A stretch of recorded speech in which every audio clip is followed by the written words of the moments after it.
Amém? Em nossa igreja, temos enfatizado que o ano de 2021 é o ano de ir além. Mas o que significa isto numa igreja que completa, na verdade já vai completar 88 anos de organização e tem sido tão relevante na comunidade e plantado várias outras igrejas na nossa região? Quer dizer, o que é ir além? Nossa igreja, nesses 87, quase 88 anos, ela tem sido uma igreja relevante. As demais igrejas da cidade, todas elas têm um parentesco conosco, né? Ou são filhas, ou são netas, ou bisnetas, fora as outras igrejas da região, né? A primeira igreja de Valadares, ela expandiu o seu trabalho para o Vale do Mucuri. A primeira igreja de Teófilo Otoni é filha da nossa igreja. Para o Vale do Aço, a primeira igreja de Fabriciano, onde eu vou estar amanhã à noite, ministrando lá a aula inaugural do Seminário Batista do Vale do Aço, é filha da nossa igreja, né? E as outras igrejas todas ali do Vale do Aço, as outras igrejas todas do Vale do Mucuri, então nesse caso são nossas netas, né? Então uma igreja tem sido relevante, né? Num tempo de expansão.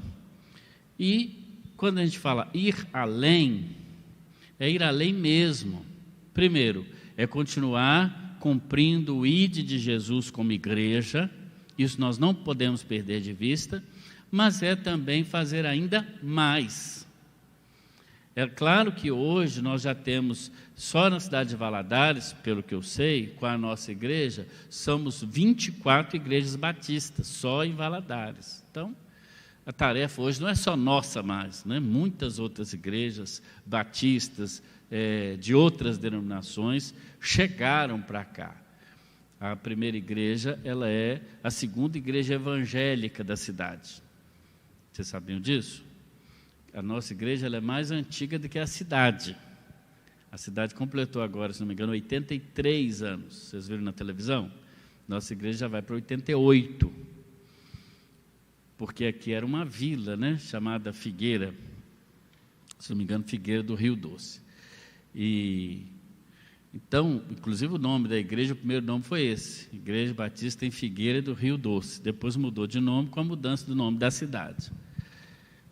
Pois bem, isso quer dizer que nós, como Igreja do Senhor Jesus, hoje, com 87 anos, com muito mais estrutura, com muito mais recursos, com muito mais gente do que naquele início, fazemos menos do que fazíamos.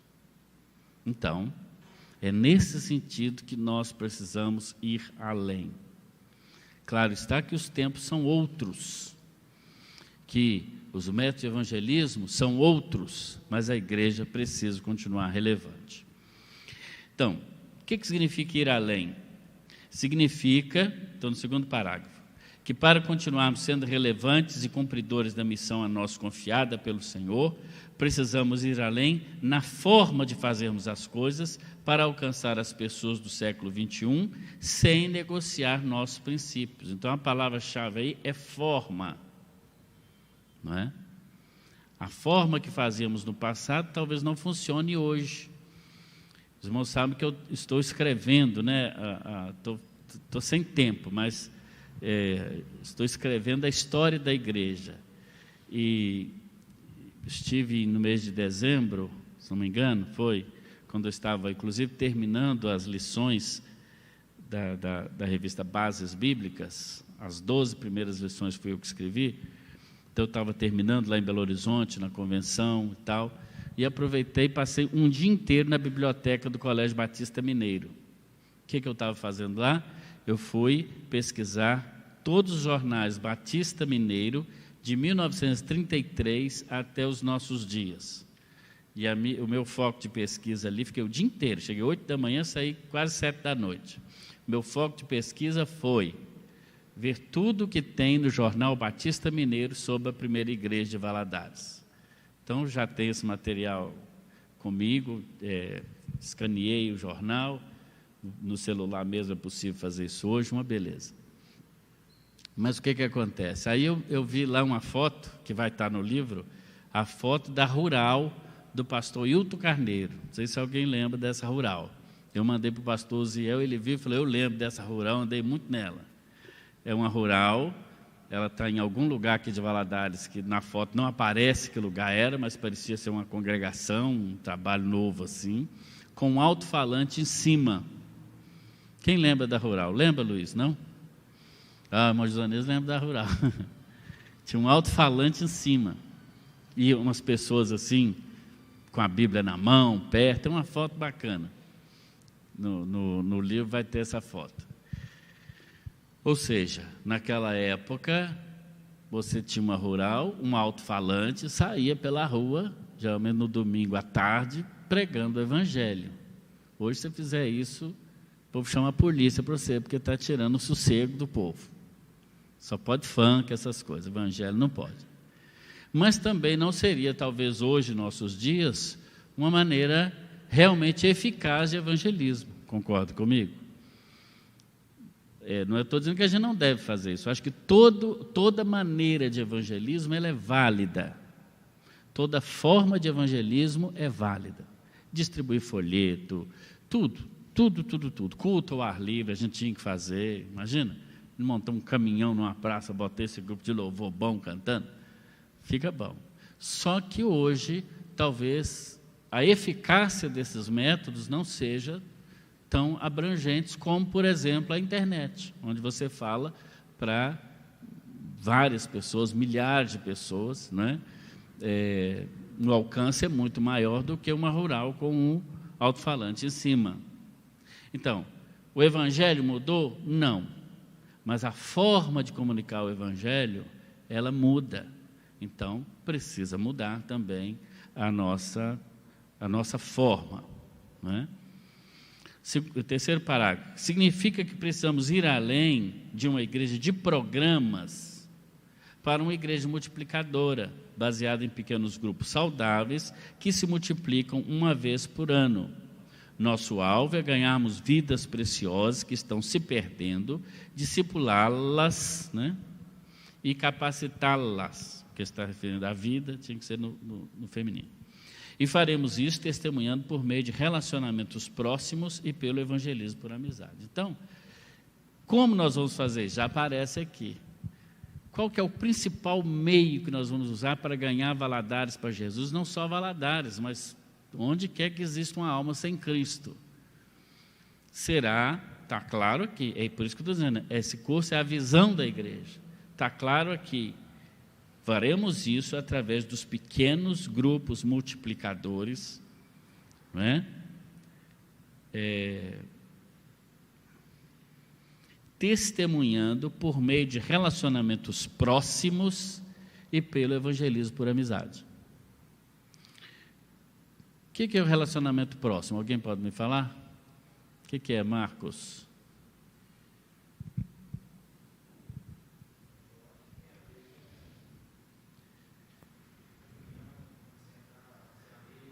Mas quem é, por exemplo? Fala um relacionamento próximo seu. Quem? Guilherme? Mas ele já é crente, já, ué. Não crente, claro, se é para você ganhar para Jesus. Se bem que tem uns que estão na igreja que não, também você precisa ganhar isso para Jesus. Rafael é um deles, né? Então, todos nós temos aquilo que no grego aparece a palavra oikos. A palavra oikos é uma palavra grega, que pode significar casa. Mas quando a gente fala oikos, nós estamos falando não da casa, cimento, tijolo, estamos falando das pessoas da casa. Então, um oikos de um judeu eram principalmente a família, os amigos, os relacionamentos próximos dele, né? Por isso que no Evangelho, no Novo Testamento, a maneira de que as pessoas evangelizavam, porque quando a gente pensa em evangelismo, missões, a gente pensa em quê? Vamos ganhar o africano para Jesus, vamos ganhar o chinês para Jesus. Está errado ganhar o chinês? E o africano? Não. Mas qual que é mais fácil você ganhar para Jesus? O chinês, o africano ou a pessoa que mora no apartamento em frente ao seu, que você encontra com ele todo dia no elevador, que você dá bom dia todo dia para ele? Qual que é mais fácil de você evangelizar? Teria que ser o vizinho, mas na prática é? Não. Na prática você pensa, quando tiver campanha de missões, vai vir um missionário que trabalha lá na China, falar para a gente os desafios, eu vou ficar muito emocionado, vou dar uma boa oferta, isso quando dá uma boa oferta, né? Vou dar uma boa oferta e ele que vai pregar. Eu vou continuar trabalhando o meu trabalho, me esmerando para ganhar dinheiro, para sustentar o que está lá. Isso é o que tem uma visão missionária, porque a maioria nem isso está querendo saber também de nada, não. Então, irmãos, na verdade, como diz o pastor Fabrício, né, da Junta de Missões Nacionais, não tem nada novo nessa visão, é simplesmente voltar ao princípio, voltar ao que sempre foi, voltar à maneira bíblica neotestamentária de ser igreja, né? O outro parágrafo diz assim: significa que precisamos ir além de sermos uma igreja de consumidores para uma igreja de produtores. Há muitas pessoas que se contentam em sentar nos bancos do prédio da igreja, porque a igreja somos nós, né? Isso aqui é o prédio da igreja, dispostos a não se envolver, que esperam ser ministrados e entretidos. Esse tipo de crente faz parte dos 80% dos membros que são carregados e ministrados pelos outros 20%, que são os produtores. Os produtores de quê? De programas, né? Então, a gente pode dividir assim, a membresia das igrejas de modo geral, né? Não é só aqui. 20% produz, e os 20% eles estão em tudo. Você fala, vai ter uma cantata de Natal, ao 20% lá. Vem, gente, nós precisamos carregar os bancos, ao 20% lá. Nós vamos ter um evangelismo lá em Era Nova, 20%. E 80% são os consumidores. Eles vivem do que os 20% produzem, né? Não é esse o modelo neotestamentário de igreja. Não é esse. Não é isso que Jesus nos ensinou a ser. Mas Ele nos ensinou a ser uma igreja realmente onde cada membro é um ministro. E cada casa é uma igreja. Cada membro um ministro. Ministro no sentido de servo. E cada casa de cada crente é uma igreja.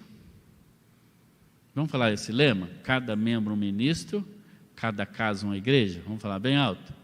Cada membro, cada casa, uma igreja. Era assim no Novo Testamento, era assim lá, não é? Eles tinham uma reunião que ela era no templo e nas casas. E o templo que falava lá nem era um templo cristão, era o templo judaico, onde eles iam se reunir. No Novo Testamento sequer existe a ideia de templo, como nós temos hoje. Não existe templo no Novo Testamento. Então é errado o templo? Não. O errado é nós centralizarmos todo o serviço a Deus, todo tipo de culto, todo tipo de ensino no templo. Isso é errado. Isso não é bíblico. Isso não está no Novo Testamento. Mas, quando a igreja, ela é igreja fora do templo, no dia a dia, na empresa, na escola, em casa, não tem como essa igreja não crescer e não ser uma arma de guerra. Uma arma de guerra feroz. Uma arma de guerra ágil, né? Uma arma de guerra forte. A igreja é um tanque de guerra que vai destruir as armas do inferno para povoar o céu. Alguma fala, alguma pergunta até agora? É a escola bíblica.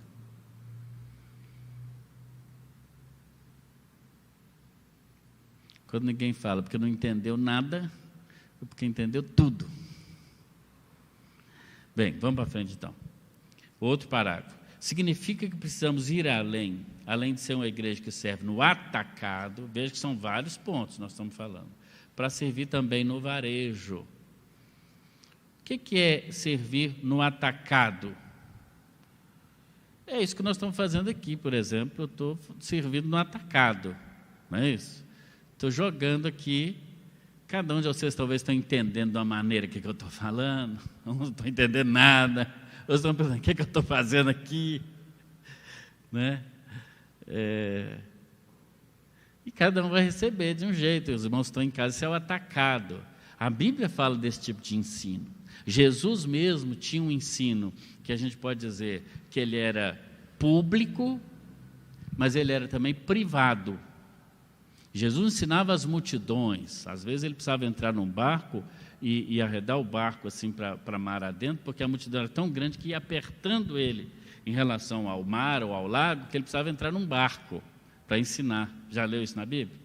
Ele ensinava as multidões, né, na multiplicação dos pães, mas a maior parte do ensino dele era em particular para os 12, era ali no dia a dia, quando ele sentava e ensinava para eles aquelas perguntinhas que ele fazia, né? Quando ele lava os pés dos discípulos, por exemplo, fala assim, entenderam o que eu fiz?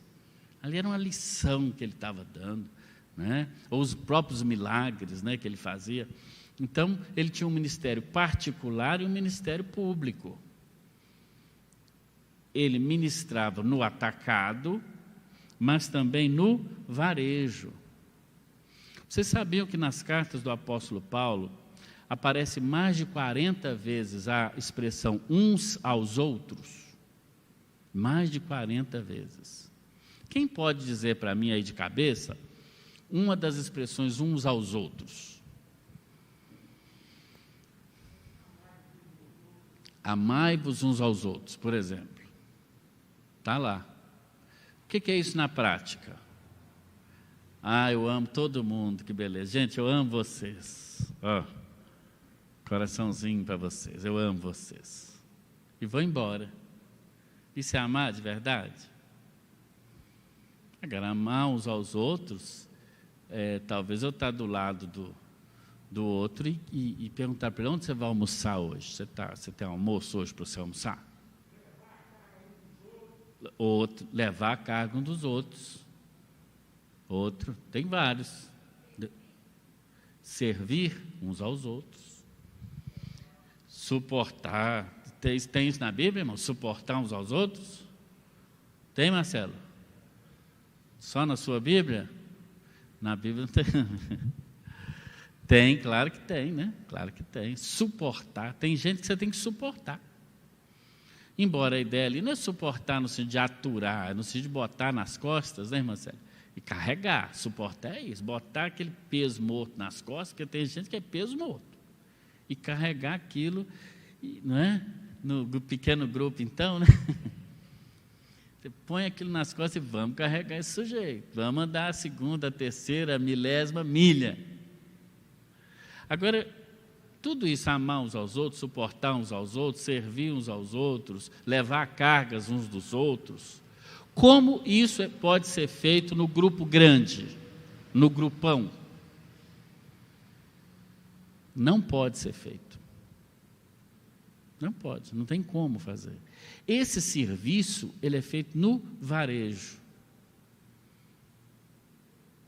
A Igreja Batista da Lagoinha, em Belo Horizonte, ela, não sei se ainda tem esse slogan, mas um slogan lindo. Se eles não estivessem usando, eu até queria usar aqui também. Vou saber se vocês estão usando, se não tiver, vou pegar para mim. A Igreja da Lagoinha, né? O slogan dela é assim: grande para servir, pequena para se importar. Para mim, isso resume o que é uma igreja. Ela é grande para servir, ou seja, ela tem uma força para servir, não é? Tem uma força de gente, de dinheiro, é uma igreja forte, é chamada mega igreja. Aliás, a Igreja Batista da Lagoinha é um case de sucesso, que a pessoa que quer saber estudar sobre igreja, vai lá estudar. Tem gente que vai para os Estados Unidos estudar, não. Tem uma igreja aqui no nosso estado que saiu de 300 membros na década de 70, hoje tem mais de 80 mil membros.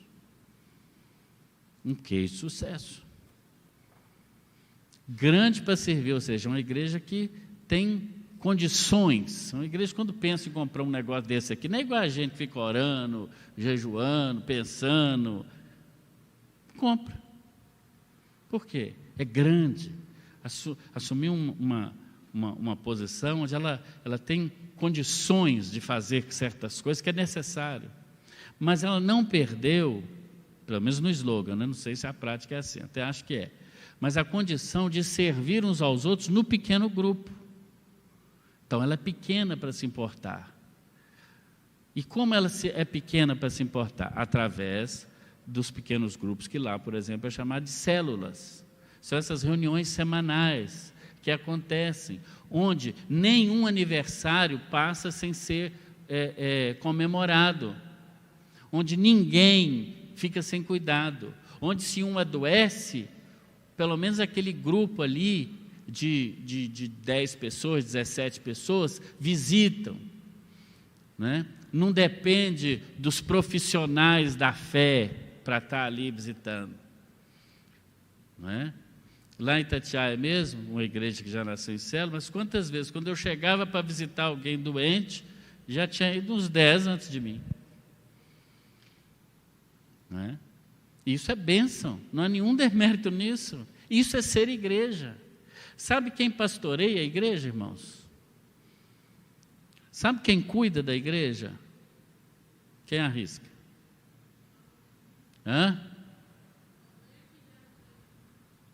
Quem cuida da igreja é a igreja.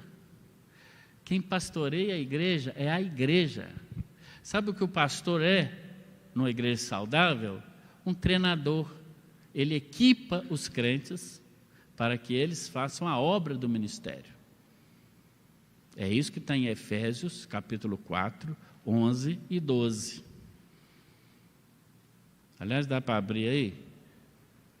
Dá para colocar aqui no telão, Efésios 4, 11 e 12? Dá. Que essa equipe aqui, hoje tem uma turma lá, tem gente que eu nunca nem vi aqui, mas tudo bem aí, né, gente? Que agora o povo usa óculos, o povo usa máscara. Você não conhece as pessoas mais? Efésios 4, 11 e 12. Olha esse versículo, que versículo interessante. Aqui dá a noção da tarefa dos líderes. Foi ele, ou seja, Deus, né, no contexto do texto, foi ele quem deu dons às pessoas. Ele escolheu alguns para serem apóstolos. São os missionários, né, os apóstolos. Outros para profetas.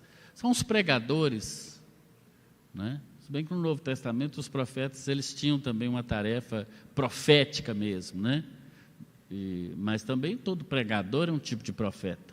Outros para evangelistas, também aqueles que têm esse dom, porque tem gente que tem o dom de evangelista, que é o quê? Você sentou com uma pessoa no ônibus, ficou 2 minutos e já evangelizou. Isso é um dom. Isso não quer dizer que nós devemos deixar para quem tem dom de evangelista só evangelizar, mas tem gente que tem dom de evangelista. E ainda outros para pastores, está no final do negócio aqui os pastores. Tinha que ser o primeiro lá, né? Eu acho. Eu vou dar uma ideia para o Paulo. Falo, Paulo, aquela lista lá, pastor é mais importante do que esses outros, ainda não? Vocês não acham? Não tem mais importante. Essa é a bênção do Evangelho. No Evangelho todo mundo é igual, não tem mais importante. O pastor é simplesmente um líder. Só isso, mais nada. Pois não, irmão Luiz?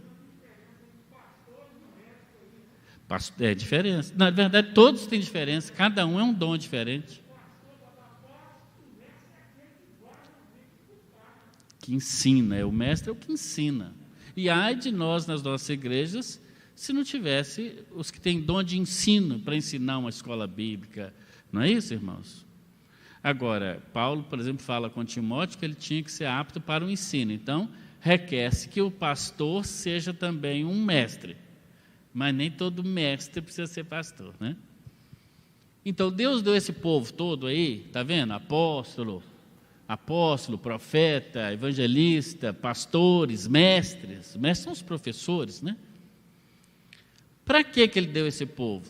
Vamos focar nos pastores, porque, eu digo infelizmente, no nosso meio evangélico, o único status que se dá na igreja, na verdade não tinha que dar para ninguém, mas é para o pastor. Então, se o cara é cantor, ele quer ser pastor, ou pelo menos ter o título. Outro detalhe, no Novo Testamento, pastor não é título, é tarefa. Pastor é peão, não é chefe. Pastor é peão, é tarefa, tarefeiro. No nosso caso é status, no Novo Testamento não era. Pode ver que Paulo, por exemplo, quando escreve, por exemplo, eu estou lendo a carta de Pedro agora, já terminei, aliás, as cartas de Pedro, da minha leitura.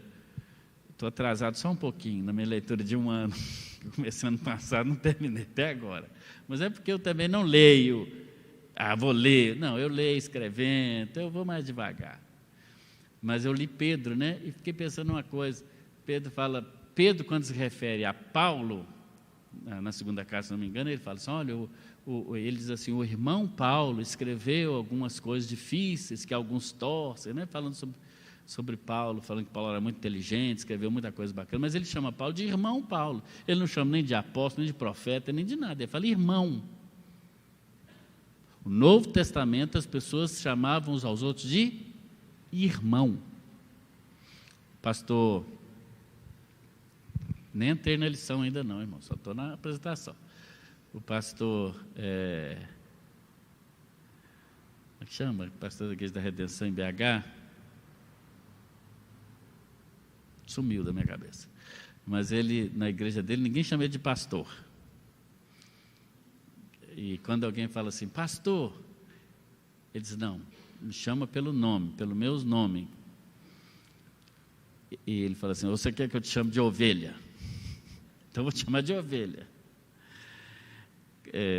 Claro que não precisa chegar a esse extremo também, né, irmão? A gente sabe que existe um carinho nessa palavra pastor, por trás tem um carinho, né?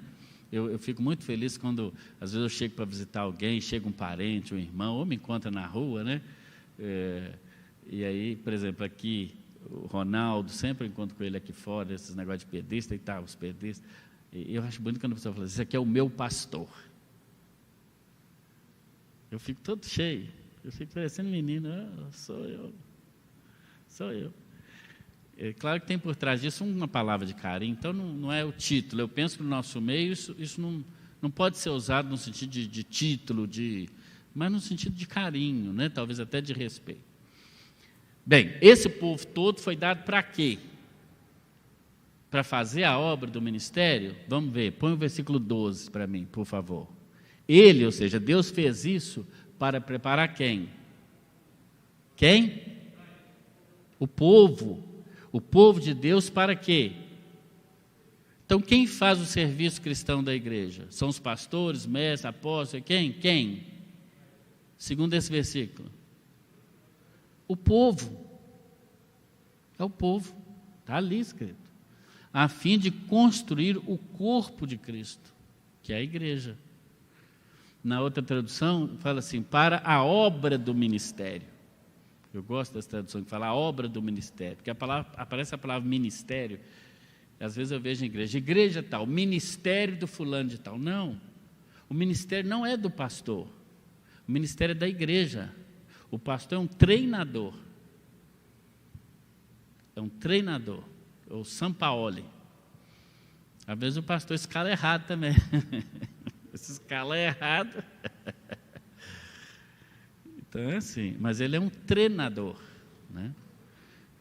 Eu diria até que o pastor não é o treinador, ele é o capitão do time, porque ele joga também, ele não fica só do lado de fora.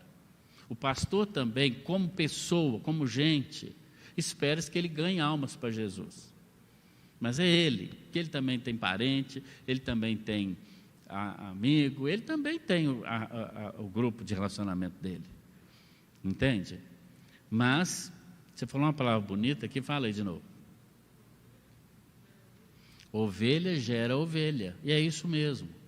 Agora, uma ovelha doente, magrela, ela não vai gerar ninguém, ela vai dar trabalho. E quem alimenta a ovelha? Aí é o pastor. Então, a tarefa do pastor é essa. Nós precisamos entender e assumir novamente algo que Satanás tirou da igreja, que é o sacerdócio dos crentes. O sacerdócio de cada crente. Nós não temos sacerdote, mas sacerdote é coisa do Antigo Testamento. No Novo Testamento nós temos salvos, crentes, irmãos, que eles mesmos é que vão ganhar almas para Jesus. Estou falando alguma novidade aqui, irmãos? Nenhuma. Você já ouviu isso 500 vezes. Mas a questão é, por que nós não fazemos? Muitas vezes porque falta o treinamento. Então, seja bem-vindo ao treinamento. Né? Seja bem-vindo. Porque nós queremos, em nome de Jesus, ser esta igreja. Então, uma igreja que serve no varejo e no atacado. O que é o atacado? É isso aqui. Aqui é o atacado. Cantata de Natal. Irmãos, coisa de Deus. É uma vocação da nossa igreja, os programas, não é? Cada programa, cada coisa mais linda que a outra. Mas a partir de agora nós vamos acabar com tudo isso. Viu, irmão? Você está gostando, né? Nananina não. Tem o quê? Duas coisas, atacado e varejo. Atacado e varejo. Só que numa igreja assim, baseada em pequenos grupos, a diferença é que o programa, ele tem um objetivo principal. Então, por exemplo, vai ter a cantata de Natal, por exemplo. Né? Por isso nós precisamos ampliar esse templo aqui, porque aqui já está pequeno para essas coisas, né? Quebrar essas paredes aqui para o fundo. Viu, irmão Luiz? Você traz uma marreta lá que nós vamos. Diz que quem construiu é que tem que derrubar também. São vocês aí, mais antigos, trazer a marreta. Hã? Tá, pronto, então você não pode derrubar, não. E daí eu vou ficar lá de cima, só olhando. O que eu estava falando? Atacado e varejo. Então, por exemplo, a cantata de Natal, né? Toda a cidade concorre para vir, isso é uma bênção. Abençoar outras igrejas, isso é ótimo. Mas nós vamos ter uns 3 dias, porque vai ser uma semana toda, tá, irmão? Você pode já ir orando aí e jejuando. Porque uns 3 dias vai ser só para não crentes. Se o jeito chegar com cara de crente aqui, nós vamos dar um carimbo na testa dele e mandar ele embora. E vamos deixar 2 dias para ele, para os crentes. Né? Porque também os crentes precisam, tadinho. Mas 3 dias tem que ser para o não crente. Vamos comprar um detector de não crença, se apitar, o sujeito tá. Brincadeira, José. Você olha para mim com essa cara, não existe isso não. Ou seja, cada crente vai trazer um não crente para ouvir a mensagem. Olha, aí chama-se isso de evento ponte, né? É um evento bacana para levar o não crente para Jesus. Aí depois dali, aquele que trouxe continua. Então, são as duas asas, atacado e varejo. Tem um cântico antigo que eu gosto, que exemplifica bem isso. Tu és soberano sobre a terra, sobre os céus tu és Senhor. Vamos lá, gente. Absoluto. Tudo que existe e acontece, tu sabes muito bem. Tu és tremendo. Para aí. A primeira estrofe desse hino está falando o quê? Da grandiosidade de Deus. Tu és soberano sobre a terra, sobre os céus, tu és Senhor absoluto. Esse Deus grandão, como cantam as crianças, né? Esse é Deus, não é Deus? Deus não é grandão? Sim ou não, irmão? Deus é grande demais. Ele sabe quantos grãos de areia tem no mar. Olha que coisa tremenda. Ele sabe da folha lá, como diz o outro, que cai lá na Amazonas, ele sabe lá que caiu uma folha. Deus é enorme. Mas olha a segunda estrofe do cântico. Apesar desta glória que tens, tu te importas comigo também, e esse amor tão grande eleva-me, amarra-me a ti. Tu és tremendo. Vejam, esse Deus grandão, que sabe quantos grãos de areia tem na praia, Ele me conhece. Ele sabe quantos fios de cabelo tem na minha cabeça, mas Ele conhece o meu coração. Então, da mesma maneira que Deus se manifesta para nós, nesse amor enorme, no atacado, mas é um Deus conosco. Aliás, é um Deus em nós. Vocês imaginam que grandiosidade é isso? Um Deus que criou todas as coisas, mas que vem morar em mim, na pessoa do Espírito Santo, dentro de mim. E eu que sou um nada, um comedor de feijão, mas esse Deus vem habitar em mim. A recíproca é verdadeira, ou seja, a igreja, quando reunida, não é? Ela também exalta esse Deus tão grande. Mas, ao mesmo tempo, esse Deus, Ele nos serve, Ele abençoa uns aos outros no atacado da vida. Não é? No atacado da vida. Onde os irmãos podem derramar vida na vida uns dos outros, vivendo assim os mandamentos recíprocos, a oração, a edificação e o evangelismo. Então, esse é o objetivo desse curso, é nós sermos uma igreja como a igreja do Novo Testamento. E isso é muito fácil, não é? Tem um líder de pequeno grupo aí que fala que é, não é, Elcio Vitor, Elcio pai e Andréia mãe, quem mais ali? Nadine, Luiz, líder de pequeno grupo. É facílimo, muito fácil. Não? Não. Por quê? Porque hoje em dia, por exemplo, nós vivemos um tempo de individualismo. Por incrível que pareça, cada um quer ficar no seu canto, no seu quadrado, né? Você vive num prédio com várias pessoas, mas ninguém nem se cumprimenta quando entra no elevador, né? Se você percebe que a pessoa está chegando para o elevador, você dá uma demorada, uma segurada ali, só para ele descer sozinho, para você esperar o próximo, para você não ter que ir junto para não conversar com ele. Não é verdade? Infelizmente é assim. Então, a igreja ela tem que lutar com armas espirituais para isso acontecer, né? Vamos entrar na lição agora? Vamos. Então a lição está aí. Quem sou eu? Quem sou eu? Sempre vai ter aí esse quadrinho, irmãos, para vocês lerem, tá certo? A leitura é diária, então toda semana vai ter. Na verdade, essa é da semana passada, né? Mas como por enquanto, pelo menos elas vão atrasadas, a gente começa então a partir dessa aqui mesmo. É bom que a gente rever os textos e rever a lição, né? Vai ter algum errinho, talvez de digitação, alguma coisa assim. Eu mesmo digitei, não passei por revisão, e tem coisas que eu sempre tenho muita dúvida, onde vai a vírgula, essas coisas. Então, vocês podem inclusive anotar os erros e me passar para eu corrigir na próxima. E como eu fiz assim, de flash, então com certeza vai ter uma outra coisinha. Bem-vindo, olha, eu já estou vendo, ao curso Aprofundar, né? Nas próximas semanas iremos conhecer um pouco mais sobre a visão da igreja baseada em pequenos grupos multiplicadores ou células. Nesse primeiro estudo você irá perceber que foi criado por que foi criado por Deus com identidade própria e que você é importante, ponto.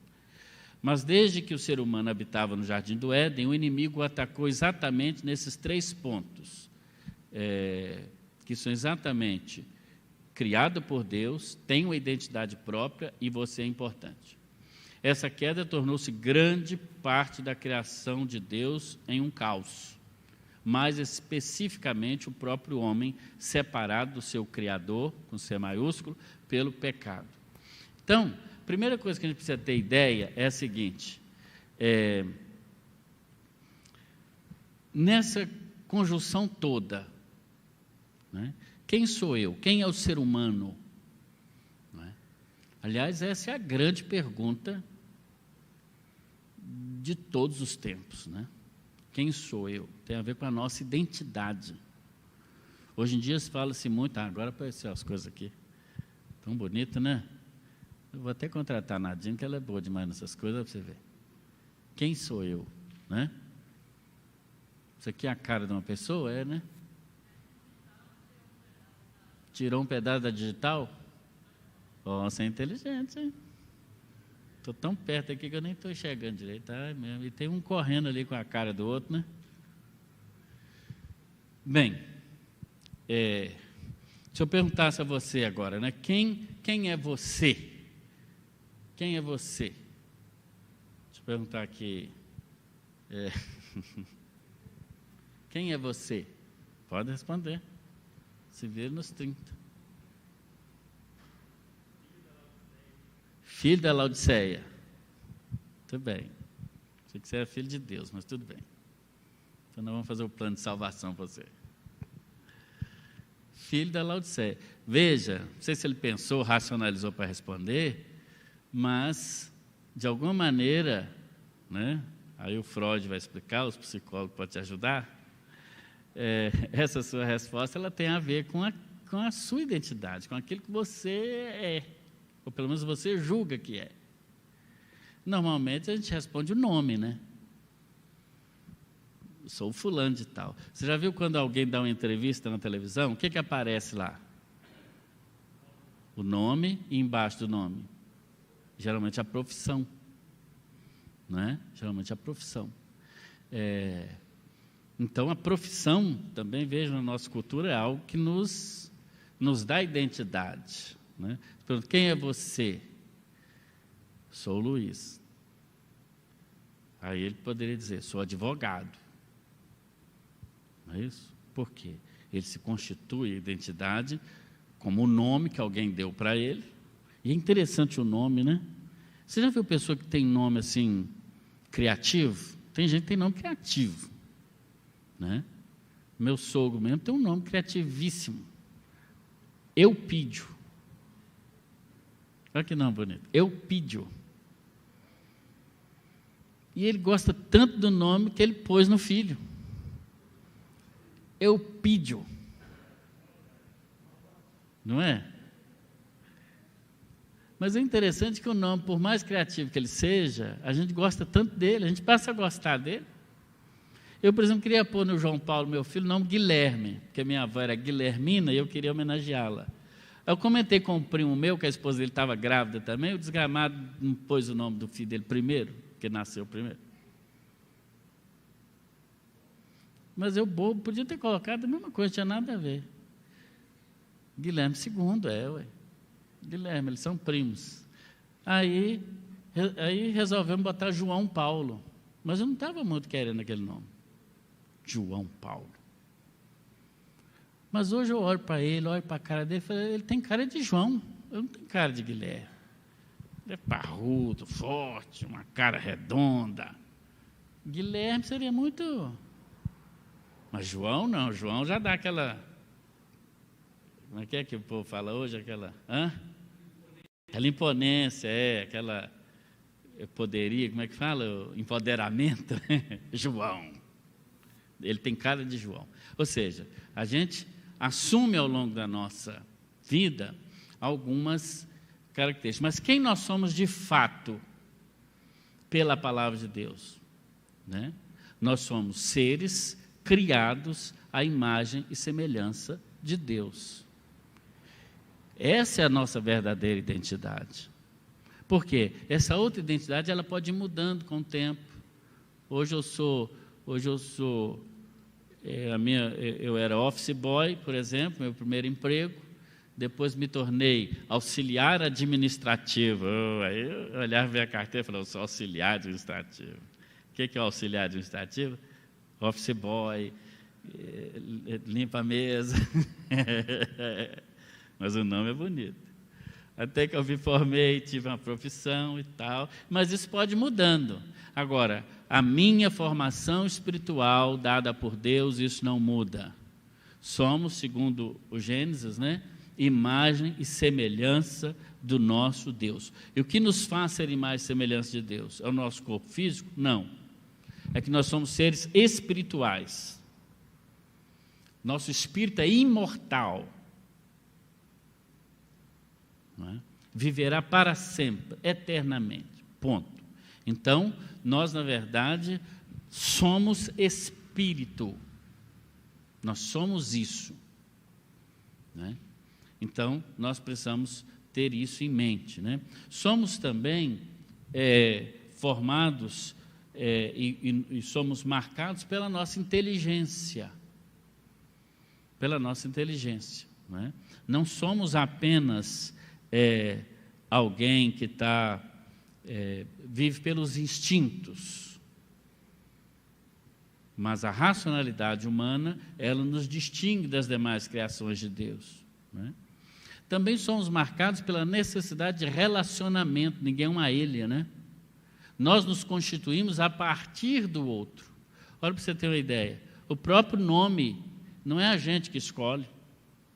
Será que se um filho pudesse escolher Eupídio, ele escolheria?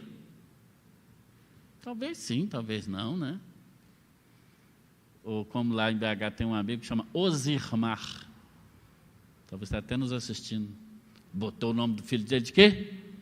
Ah, não pode deixar passar batido. Você faz uma vingança. Faz uma vingança, né? Então, nem o nosso nome a gente escolhe. Né? Então, quem nos fala quem nós somos, na verdade, não somos nós, é o outro, é sempre o outro, né? Quem nos constitui? As mulheres, né? Perguntam para os maridos, para os pais, como é que eu estou? Não é isso, Gabriela? Arrumo o cabelo, feliz em ver você aqui. Como é que eu estou? Elisandra mesmo. E aí, estou bom para ir assim? Eu já olho assim, eu falo, tá. Mas ela já sabe que não está. Daqui a pouco ela já aparece com outra roupa. Fala, ó, melhorou. Melhorou. É isso. Ou seja, quem fala sobre nós, aliás, até os nossos sentimentos, né? Quem fala sobre nós é o outro. Quem fala a nosso respeito é o outro, né? O que é raiva? Como é que eu sei que eu tenho raiva? É porque alguém falou comigo que aquilo chama raiva. Mas no primeiro momento eu não sabia que aquilo era raiva. Inveja. Aliás, sobre a inveja a gente às vezes não sabe, né? Porque o invejoso é igual o cara que tem mau hálito. Ele nunca admite que tem. Ou ele não sente que tem, né? Veja, então nós nos constituímos como seres, né, através do nosso relacionamento. É o outro, em alguma medida, é que me diz quem eu sou. Também somos dotados, todos os seres humanos, de consciência moral. Por quê? Em nós mesmos, fora até próprio da sociedade, é claro que tem muita coisa que é a sociedade que nos diz o que pode e o que não pode. Né? Você não para onde tem por exemplo, os carros estão parados ali, né? Agora você parou seu carro na Afonso Pena do lado de cá. Mas num dia normal, você não pode parar o carro ali. Não é isso? Senão você é multado. Mas quem te fala sobre isso? Hã? A placa, tem uma placa ali falando que tal hora você não pode parar ali. Mas se não tivesse placa ali, todo mundo ia parar ali, qualquer hora. Entende? Então, tem algo que vem do externo, que te coloca uma barra, te coloca um limite, mas há limites internos, por exemplo, na maioria das civilizações, por exemplo, o incesto, ele é algo rejeitado. não é? Por exemplo. Então, há uma lei, poderia citar N outros exemplos, mas há uma lei interna colocada por Deus em todos os seres humanos, que tem a ver com o julgamento, com a diferenciação, com o que é certo, com o que é errado, a traição, por exemplo, mesmo entre as civilizações, digamos assim, tiveram menos acesso à técnica, à tecnologia, etc., elas têm um código moral interno, né? Os aborígenes da Austrália, as tribos indígenas, vai ter ali um código ético, moral entre eles, que vão balizar, e isso nos faz humanos, né? Podemos dizer que, de certa maneira, essa é a imagem de Deus gravada em nós, como diz Hebreus, o Filho é o resplendor da glória de Deus e expressão exata do seu ser. Bem, tudo isso, então, nós sabemos, entrou em colapso no pecado, né? Quando está aí o texto de Gênesis 3, né? Quem está acompanhando a novela do Gênesis também está vendo lá, né? Quando, então, o pecado entra no mundo, não é? Então, toda essa harmonia do ser humano com o seu semelhante, com o próprio Deus, essa ideia da imagem do ser humano sendo imagem de Deus, isso se perde de alguma maneira. Há um vírus que entra aí, desconfigura, né, todo esse propósito de Deus, né? Então, no afã de ser como Deus, o ser humano, homem e mulher, peca, né? Mas ele, na verdade, nunca poderia ser como Deus, né? Bem, a proposta de Deus, então, agora é nos renovar, nos refundar, tá certo? Na pessoa de Cristo. Então, em Jesus, tá esses 3 primeiros quadrinhos aí da segunda página, né? Então, Deus quer nos desenvolver em nós o caráter do seu Filho Jesus. Então, nós temos hoje um modelo. Deus quer que sejamos santos, como Jesus. E Deus está muito mais interessado no que somos do que naquilo que fazemos. Então, esse processo que Deus nos usa para sermos tratados, provados e aperfeiçoados, é para cumprir o seu propósito. Para restaurar, estou lá no segundo quadrinho já, a nossa vida, Deus desenvolveu um projeto fantástico. Quem lê para mim o primeiro quadrinho aí?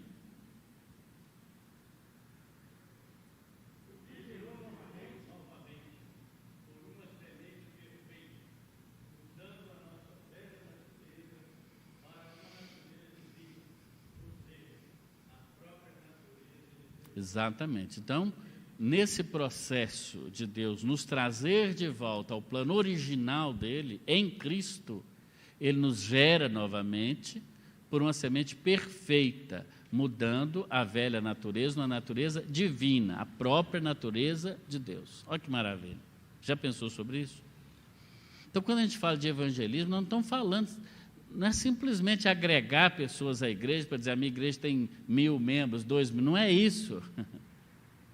É de transformar, ser agente de transformação da humanidade para que a humanidade toda volte ao plano perfeito de Deus inicial. Isso não é um projeto muito maior? Quando a gente pensa evangelismo dessa maneira, nós estamos pensando de uma maneira muito mais abrangente e holística. O segundo, pode ler o segundo quadrinho. 11 horas nós vamos acabar, pode ficar tranquilo. Já estamos informando a hora aqui. Deus, pois não.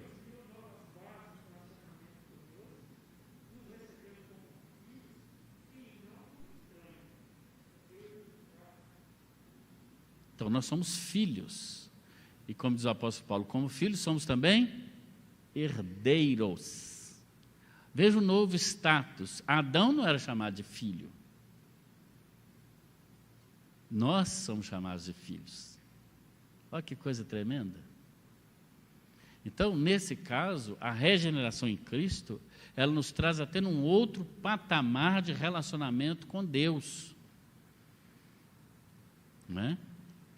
Terceiro, deixa que eu leio. Deus colocou em nós o seu Espírito Santo para fazer em nós e por nós aquilo que é propósito dele. Olha que tremendo, ou seja, o próprio Deus, ele vem habitar em nós na pessoa do Espírito Santo. Adão não tinha isso.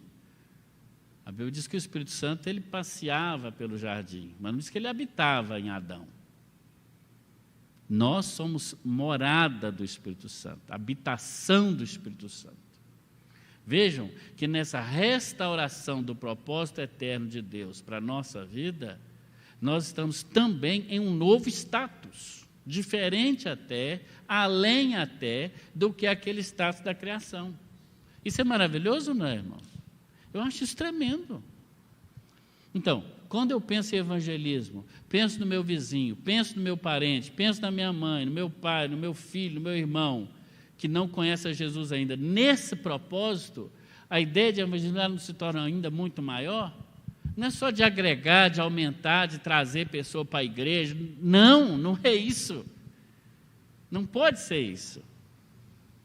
Mas é de termos uma sociedade totalmente transformada em uma sociedade que venha cumprir o propósito eterno de Deus, desde a antiguidade, quando ele formou o primeiro homem e a primeira mulher para ter relacionamento com ele. É disso que nós estamos falando. Ele restaurou a nossa identidade, olha que maravilha. Por isso, Jesus é a nossa própria vida. Jesus restaura a nossa identidade. No sentido de quando temos um relacionamento real com Ele, entendemos isso. Então, nessa transformação, nós somos profundamente também transformados e chegamos ao sentido da vida. Sentido. Quem faz isso? A igreja. Lembra do texto que eu botei? Dilei Massa é psicólogo, né? Não sei se tem mais psicólogo aqui hoje. Posso estar enganado disso, depois você pensa nisso que eu vou falar.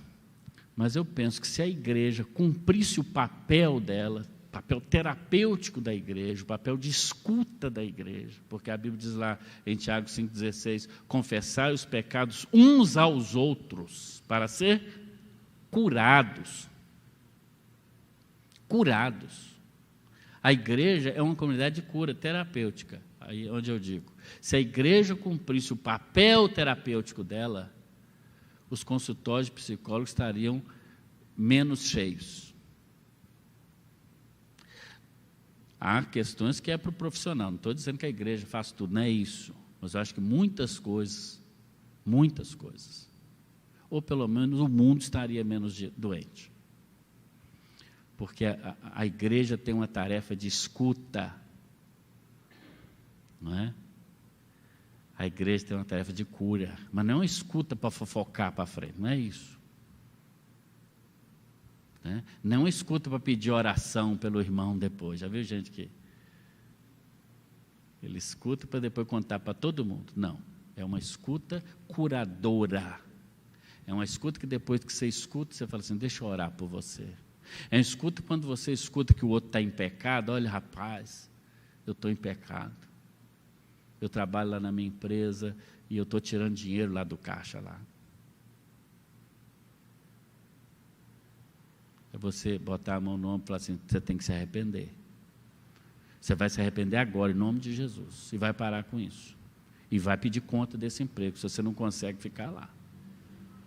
Ah, eu me arrependo, chora. E aquela pessoa, o irmão, põe a mão no ombro dele e diz assim, agora eu vou orar. Em nome de Jesus, porque a palavra diz, se confessarmos os nossos pecados, Ele é fiel e justo para perdoar os pecados e nos purificar de toda injustiça. Como igreja, você tem autoridade para dizer àquela pessoa, orar por ela e dizer, você está perdoado, vá em paz. Mas o que a gente faz? Opa, vou contar para o pastor. Opa, vou contar para não sei quem. Se ainda conta para o pastor, ainda é bom que pelo menos vai ter algum tipo de disciplina. Mas o ideal, o que a Bíblia diz em Mateus 18? Se teu irmão pecar, vai entre ti e ele só. Se ele te ouvir, ganhaste teu irmão. Só na terceira instância que você deve levar para a igreja, segundo o Evangelho de Mateus. Se ele não ouviu, leva mais um. Se ele não ouviu, aí chama a igreja. A igreja é uma comunidade terapêutica, cura. né? Em nome de Jesus, muita coisa. E agora, o segundo tópico, vamos falar em 5 minutos, é qual é o meu valor? Qual é o meu valor? Então, quem eu sou? Sou criado em imagem e semelhança de Deus, mas, por causa do pecado, eu perdi essas qualificações. Eu perdi. Mas em Cristo, o Senhor me restaura, Ele nos restaura, uma qualificação ainda maior do que aquele primeiro homem. Porque eu sou filho de Deus. Além de ser criado em imagem e semelhança de Deus, sou filho de Deus, sou herdeiro de Deus. E o próprio Deus vem habitar em mim. O Espírito Santo, ele não paira mais sobre as águas, não. Não. Há um tempo atrás, um pregador fez um culto lá em Belo Horizonte, no Mineirinho, no Mineirão, não sei. No outro dia eu vi os jornais, aí no placar, onde aparece o placar, estava escrito assim, o Espírito Santo, às 16 horas, não sei que hora, às 16 horas o Espírito Santo vai descer. Estava lá no placar escrito, luminoso. Ou seja, ele marcou até a hora. O Espírito Santo ficou lá no céu. Peraí, o pastor fulano falou que é 16 horas. Eu estou querendo descer agora, Jesus. Não, espera que ele marcou 16 horas. Isso não existe, irmãos. O Espírito Santo não desce mais de lugar nenhum. A Bíblia diz que ele está em nós. Ele já foi dado para nós. Ponto. Ele está conosco. Ele não desce, sobe. Isso era no Antigo Testamento, como Sansão, que ele vinha, voltava, vinha. Hoje não, ele já veio de uma vez por todas no Pentecoste. Ponto. E já está aqui. Amém ou não? Qual é o meu valor, então? Deus nos planejou. Deus te planejou. Você é plano de Deus. Ponto. Né? Concebido antes de ser concebido. Olha que beleza. Lembra para Jeremias? Antes que te formasse no ventre, eu te conheci. Você já foi programado por Deus. Né? Programado por Deus. A sua história, ela foi escrita por Deus. Deus é soberano. Você não é fruto do acaso. Você está aqui porque Deus quer que você esteja aqui, ponto. Não é? E outra, o seu lugar de ministério é aqui. Você está aqui, seu lugar de ministério é aqui. Ponto. Não é? Igreja perfeita não tem, não. Graças a Deus. A mulher chegou para o pastor e falou assim, pastor, já passei na igreja tal, mas eu ouço falar tão bem aqui da sua igreja, que essa igreja aqui é boa, é assim, é assado. Essa igreja aqui para mim é perfeita. O pastor falou, não, mas a senhora não pode vir para cá, não. Mas por causa de que não? A senhora vai avacalhar aqui na nossa igreja, você pode voltar para onde você está. Não existe igreja perfeita. Nem pessoas perfeitas. Agora, existem pessoas regeneradas, salvas por Jesus. E igreja é hospital. No hospital tem um que já está quase morrendo lá, no UTI. Não é isso? Tem outro que já está na enfermaria, já come uma sopinha, já recebe uma visita. Tem aqueles, né, em hospital que tem as enfermarias, né? Fui visitar uma vez uma irmã no hospital, não aqui, mas chego lá no quarto onde ela devia estar, não está lá na enfermaria, não. Tive que sair para o meio do corredor, ela estava lá já conversando com outras pessoas, ajudando os médicos, ajudando os enfermeiros, põe sua. Falei, vem cá, meu filho, eu quero te visitar, vamos voltar lá para a sua sala, seu quarto lá. Então tem aqueles que já estão tão bom que ele já está ajudando os médicos, já é enfermeiro, mas está no hospital. Está ainda sob cuidado médico. A igreja é mais ou menos assim. Tem uns que já estão bons, estão até ajudando os pastores para lá e para cá. Mas tem aquele que está na UTI, está nas últimas. Você olha para o sujeito e você fala, derrota em pessoa. Mas está na igreja. A igreja não é lugar para ser perfeita. A igreja é lugar para a gente melhorar. Às vezes a gente pega umas infecções hospitalar na igreja, umas infecções eclesiásticas, né? O crente novo chega cheio de gás. Aí ele vem no culto de oração, vem no culto da juventude, vem no culto não sei de quê, vem não sei de quê, vai na MCA, vai no homem CA, menino CA, não sei mais o que CA. Blá, blá, blá, blá. Porque vai notando que aquele irmão consagrado, ele não vê nada disso, participa de nada. Falou, uai. Aí ele vai sendo contaminado, né? O crente velho contamina o crente novo, daqui a pouco ele está ruim de novo. Mas não, você está aqui, aqui é o seu lugar de ministério, e o seu tempo é hoje, né? E você foi regenerado por Deus, e o ponto D é, Deus tem algo para fazer através de você. Então, eu acho que essa é a grande lição de hoje, de toda essa conversa que nós tivemos aqui hoje, né? Que foi uma introdução.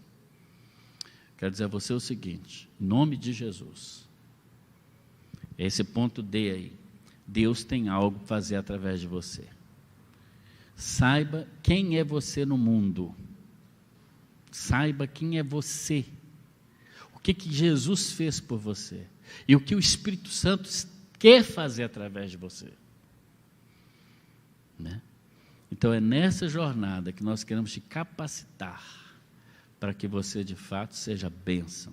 Para que você de fato encontre o seu lugar de ministério. E para que você de fato cumpra o propósito de Deus. Tem as perguntinhas, você responde. Por que você está aqui? Por que você está aqui, Luiz?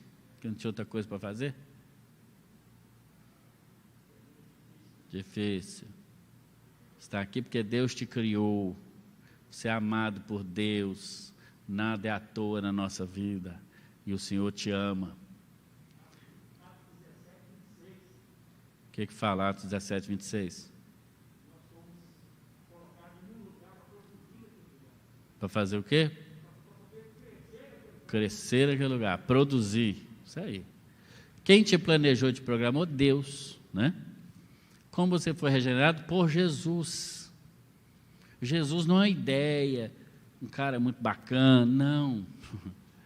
Jesus é Deus, e Ele veio restaurar a comunhão com Ele. Deus quer realmente que você frutifique, que você seja bênção, e Ele quer que nós, como igreja, também tenhamos tudo isso. Nós vamos orar agora, irmãos.